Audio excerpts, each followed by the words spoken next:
Hi, everybody. Hello there. Jerry. And Linda. And Gizmo. We're the Village's Newcomers, coming to you from chilly, Florida. It's cold down here. Yes, it is. What's it been this week? It's in the 30s. During the nights, dipped down to below freezing one night. It's very cold.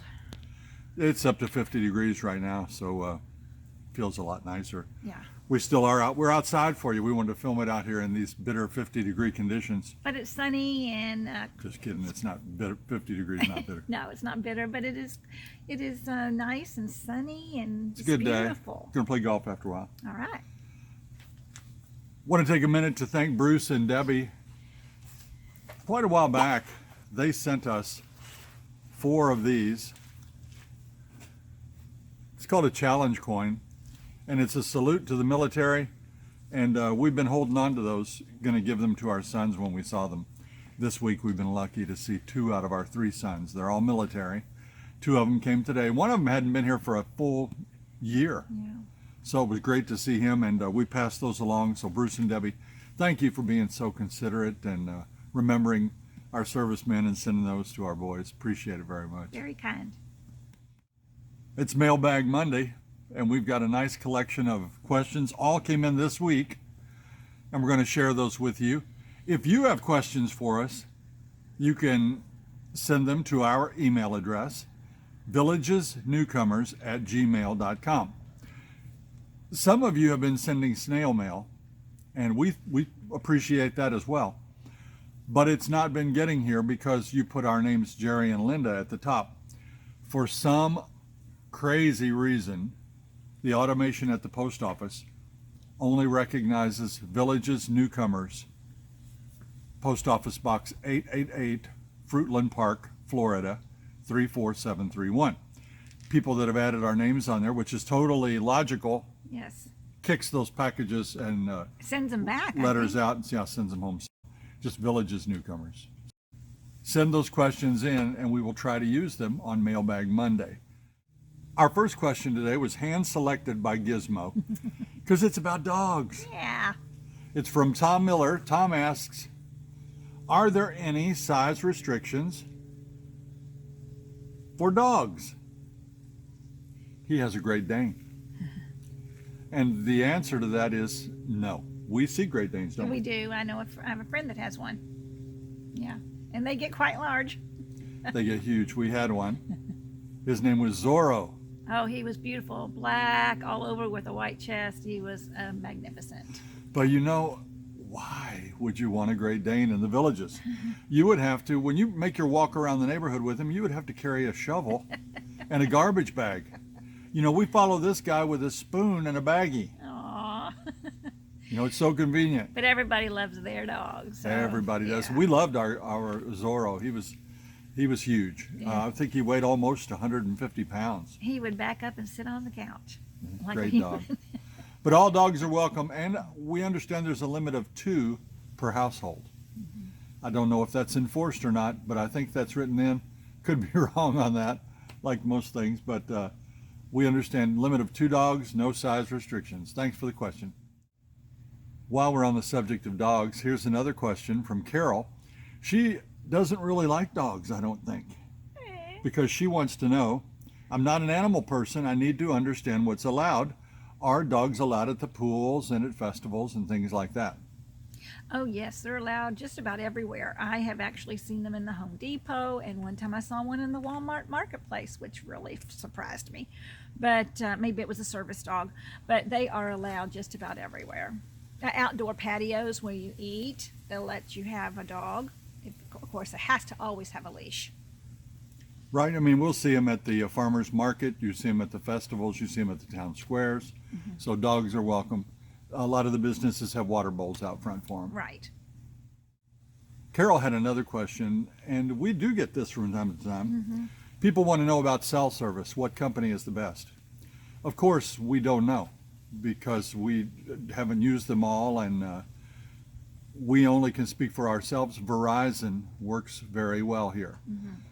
Inside our home, though, we did a show on this. Not so well. We have a radiant barrier. It looks like aluminum foil in the attic to repel the heat from the sun. And I think it also keeps your signal out. So, Yeah, there'll be spots in the house where you're on a phone call and you'll have to move from place to place in your house every once in a while to do that. we use Wi-Fi calling, and that is so great. I mean, you hook your Wi-Fi up, and you teach your phone to recognize it, and the calls are just perfect. Other brands, AT&T, Sprint, T-Mobile, we have no idea. We have heard from reading on Nextdoor and Talk of the Villages that Verizon seems to work for a lot of people here. Carol also asked another question that is quite good. She wanted to know about the app for the villages, the driving app, and we do have there are a couple, right? Driving apps. Yeah, they look quite similar. They're both Villages apps, and they will get you around. One is free. You go to the App Store, just look up a Villages app, and you'll get it on there, and you can navigate from place to place. But it's not quite as good as the Pay app, which is about, I think it was $6.99 when I bought it, and that's a little better for getting you where you want to go. It'll navigate you through the tunnels and the car paths and the multimodals and so forth. Another good way to do it if you don't want to buy the app is to go to Google, put your route in there, and then select bicycle. Right. And you can follow the bicycle path, and it'll get you there most times in good shape. Yeah. Hey, here's another question about you. Carol also wants to know, can you hear your neighbor's dogs from their lanai when you're in your home? We don't. We never have. Thankfully, none of our neighbors have yapping dogs, which would drive me crazy. Yeah, it if would. they did. Our lanai is glassed in. When those doors are shut, we don't hear much. But a lot of people have screen lanais that back up to other screen lanais where you can actually hear other people's dogs or even their televisions. Didn't you tell me yesterday that someone heard somebody else talking on the phone? Yes, yeah, you can hear people talking, and actually I have heard a dog yap once in a while. When I'm with Gizmo going down the street, dogs will see Gizmo and you can hear a dog inside yapping because they'll still be sitting by the windows looking out, but it's not loud. Oh my gosh, when I play golf over at Sweet Gum, which is where we're playing today, Well, yeah, you're going to hear a dog there there. is a dog over there that barks and barks and barks. Yeah, It is so inconsiderate. yeah. I don't know how the neighbors put up with that, but I mean, it is nonstop. So anyway, in our home, no problem. In most lanais, I don't think it's a problem, but if you have a neighbor with a yappy dog, it's going to get on your nerves. Chris and Jill write about boats. They like to fish and they like to boat, and they're asking about boat ramps and places in the villages where you can put your boat in to fish. They say Colorado. I think that's California. But the answer to that is, I don't personally know of any boat ramps in the villages where you could back a trailer down and unload a boat. There is a boat ramp on Lake Meona, in Lake Meona Park. And I guess technically that might be in the villages, but I think it's a city park. Oh, yeah. So you could do it there. But Lake Griffin State Park has a boat ramp. I'm sure Lake Okahumpka has a boat ramp.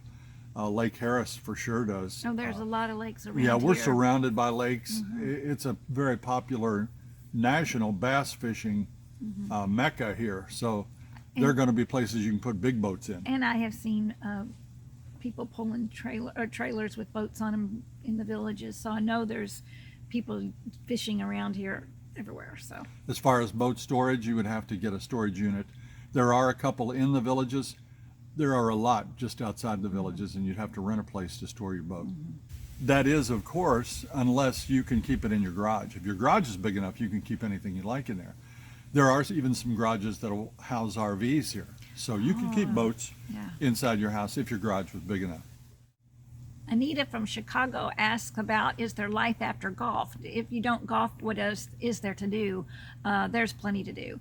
I have a friend down the street that doesn't play golf at all, but she plays lots and lots of games. She goes to the rec centers, or she usually comes to the house and has women over, 2 or 3 or 4, whatever, and her close friends, and they play all kinds of games I've never heard of, but boy, they are big down here. Card games and games. There are exercise classes, women like Pilates or yoga, stretching, just about anything. There are so many clubs that you can join. There is so much to do. I mean, extreme amount of things to do. Tony writes, I have an LGBT lifestyle. My partner and I have been together for 37 years. Are there groups for LGBT people? And how well will we be welcomed by the villagers? Well, it never seems to really come up in any of our conversations. Our neighbors here, we don't talk to them about that. So we're not sure who is or who isn't.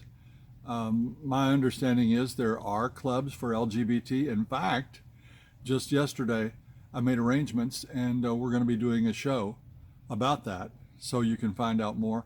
But everybody's welcoming here. Absolutely. I don't think you're going to be singled out. No. It's a good place, and everybody here seems to welcome everyone else with open arms. Roger and Gloria sent in more of a comment than a question, really, but we've heard this over and over, that they have an electric cart and they despise the smell from the gas carts. And they complain of riding down the trails and smelling the fumes from gas carts. I don't smell that. We're out every day in our golf cart. Sometimes, if you're in the tunnel with 3 or 4 carts, you're definitely going to smell some exhaust. Yeah. But I think you smell exhaust from any gas burning engine. Right. But out on the trails, no problem. So these gas carts, I think they have made improvements and become more efficient. And I don't think that the fumes are a problem. They're not for us anyway. Roger and Gloria did have a question though, and they ask, we work from home on our computers. Is that an issue if you're living in the villages? No one will visit us for business. Well, you know, with this pandemic, a lot of people are working from home. I don't think working from home is a problem. No, our neighbor does, and there are quite a few people that still run a business without people coming to their home, but on their computer. So it's Right. not a problem. Couldn't accept deliveries or have shipping come and haul out merchandise. But you can certainly use a telephone and a computer from your home, and it wouldn't be an issue at all. Right. They'd also like to know if our supermarkets have curbside pickup, and do our restaurants have the same? The answer to that on both counts is yes. We ourselves use Walmart Marketplace. It's very close, 1.5 miles. We get online, we use their app to schedule a pickup time, order groceries. We pull in, we dial a phone number, they bring it out, we pop the trunk, they put it in, we go home. And then we close it. There's no touching or whatever. It's pretty nice, and it actually saves us money, because when I go inside the store, I am reaching for other things beside what's on that list. So I think we've saved a lot of money doing it this way. And we've done the same at several local restaurants, and I think that most of them have curbside pickup. So it's just a normal thing here in the pandemic. So to answer your question, absolutely, you can have a contact-free drive and pick up your groceries here in the villages from multiple stores, not just Walmart, but that's the one we go to. Greg and Joanne ask, why do so many residents find travel by golf cart preferable to cars? Because it's easy. And you don't really go too far in your golf cart. It kind of limits you where you go, but it's too much fun. Well, yesterday we drove probably 25 miles in our golf cart. We did, but that was a pleasure ride. We went for a big pleasure ride all Yeah. the way up to Spanish Springs, turned around and Yeah. came back, kind of sightseeing, showing our sons some of the things here in the villages. Nice areas. But why do we travel in golf carts instead of cars? Well, we do use cars. If it's raining, we use cars. If it's ultra cold, we'll use the car. But for a short trip to the mailbox, to go over to the marketplace, even to go to the town square, we use golf cart. The parking's so easy. Yeah. The wind in your face, the smell of the roadkill. Not so much. We love it. We like the golf cart lifestyle. That's big attraction. You will like It's it not too. something you'd put up with. It's one of the reasons that you come here. Yeah. It's a good thing. It's adorable. All these little cars going everywhere, everywhere, everywhere. In a nutshell, the golf carts are convenient and fun. Big Tom Huffman. I love that name. It's a good one. He wants to know about the summer temperatures. He said, we told him it's beastly hot. He wants to know what the morning and the evening would bring, because that's when you'd postpone a lot of your activities until it got cooler, right? Or you'd plan them before it got too hot. Well, Big Tom, it's going to be 80 degrees in the morning and 80 degrees in the evening on the hottest days. We told you there were 95 days of 90-degree weather here. Now, overnight, it's going to dip into the 70s, maybe even the high 60s. But in the hottest part of summer, you can look for temperatures in the 80s when you wake up or soon after. And then it'll wind down to the 80s and then into the high 70s probably at nighttime. Matt and Julia Clay ask about gardening in the villages. Do they allow vegetable gardens or whatever? Yes, they do. Of course, you don't have a lot of land here, so you could have some raised gardens in your back. Yeah, pretty much, or container gardens. People do love their plants here, and they grow and grow. So, yeah, I'd say plant. That's going to do it for Mailbag Monday. Thanks to each and every one of you that wrote in questions. And all of you can do that. You got the addresses earlier in the video. We'll look forward to hearing from you. Please push that like and subscribe button. Until next time. See you when you get here.